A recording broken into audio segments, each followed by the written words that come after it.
Hey guys, welcome back to Trek on the Tube. Star Trek Short Treks is coming, and if you don't know what that is, don't worry. We're going to break it down and go over everything we know so far. But before that, I did want to take a few seconds to apologize for my recent absence. Now, I'm not one to talk too much about my personal life on the channel, but I still feel like some sort of explanation is needed to help you understand why I haven't been as active as usual. First of all, I moved. I mean, as you can see, that explains the boxes, the weird sound quality because of the empty room.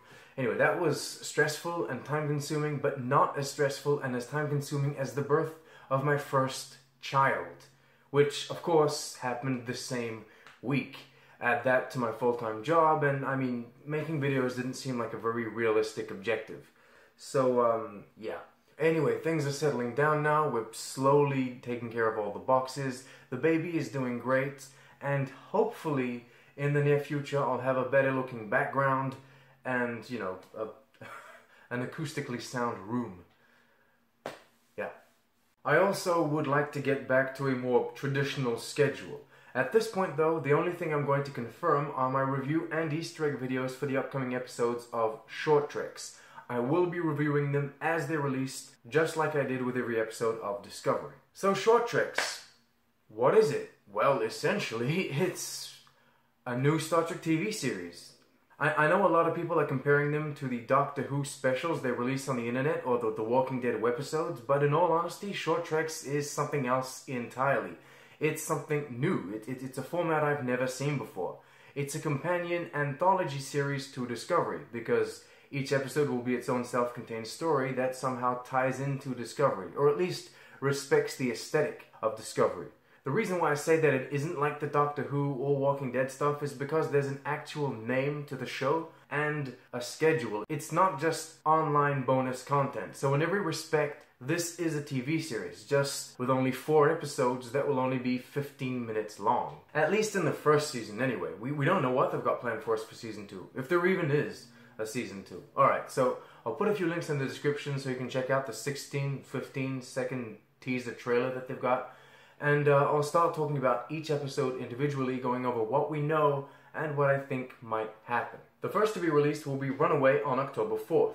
The brief synopsis reads, on board the USS Discovery, and Scintilla encounters an unexpected visitor in need of help. However, this unlikely pair may have more in common than meets the eye.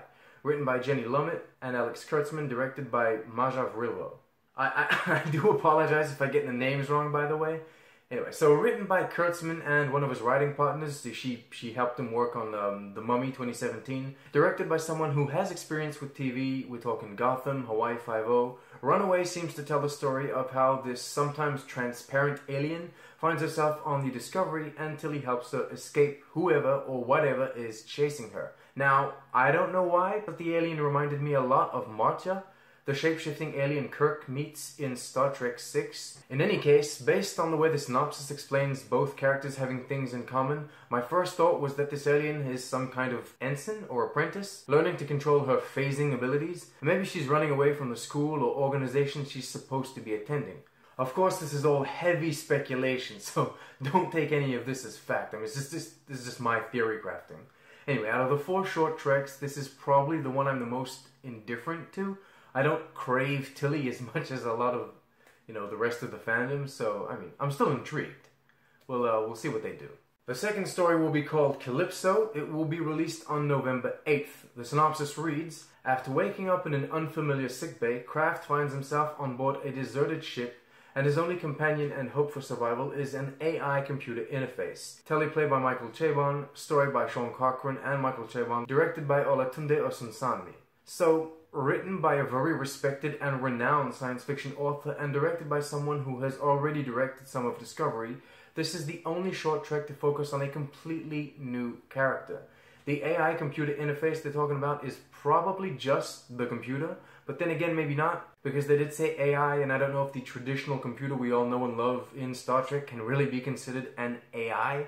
Anyway, who knows where they're going to take this, from training simulation to a scenario implanted in his mind by aliens, or even just waking up after a horrifying spatial anomaly. This story could really be anything, and it has me really intrigued. For some reason, I love the idea of someone being alone in space. I love that premise.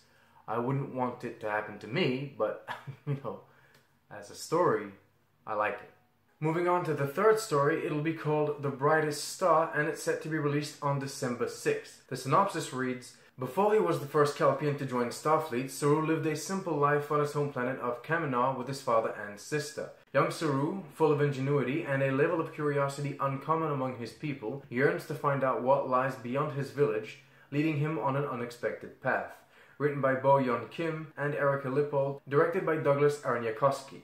The two writers are the duo behind the Discovery Season 1 mid-season finale, which, in my opinion, was one of the better episodes, and the director is behind Lethe, also one of the best episodes in the first season, if not the best. I was expecting a Saru backstory, though I wasn't expecting it to take place on his homeworld. I thought they would have kept it to his years at the Academy, but this is way better. I'm really happy we're going to learn more about the Kelpians, even if this will ultimately focus more on Saru himself, rather than his species. Now, they might surprise us, but I don't think this particular short trek will be groundbreaking, be it in its storytelling or in its concept. I imagine this being a very traditional, kid being different, looking up at the stars, standing up for himself, and then saying goodbye to his family type thing.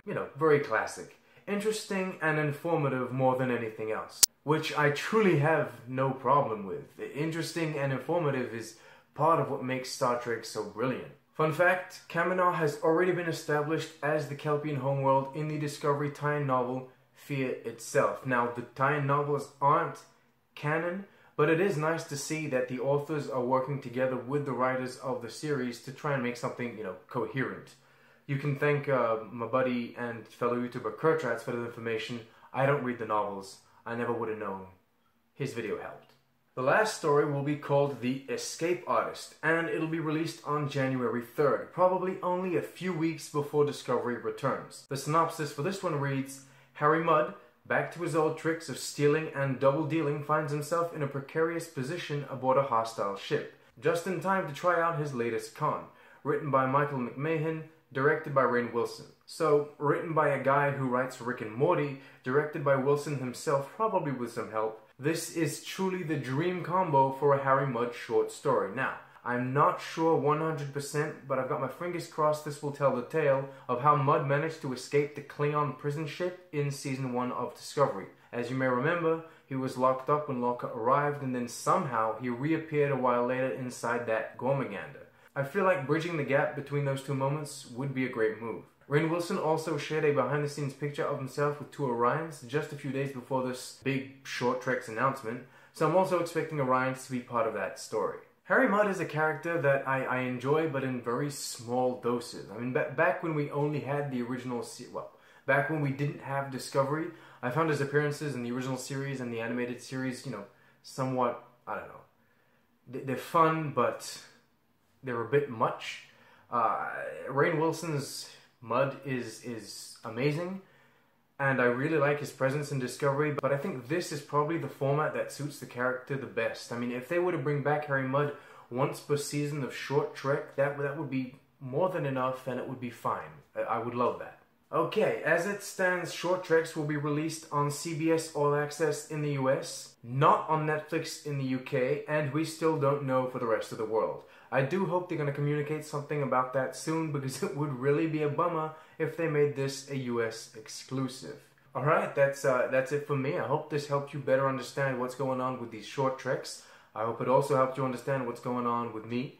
Hopefully, I'll be able to, resume a traditional schedule sometime soon. As I said, get a better background. This is my office now, by the way, in the new home. So, I should be able to set up something that's nice.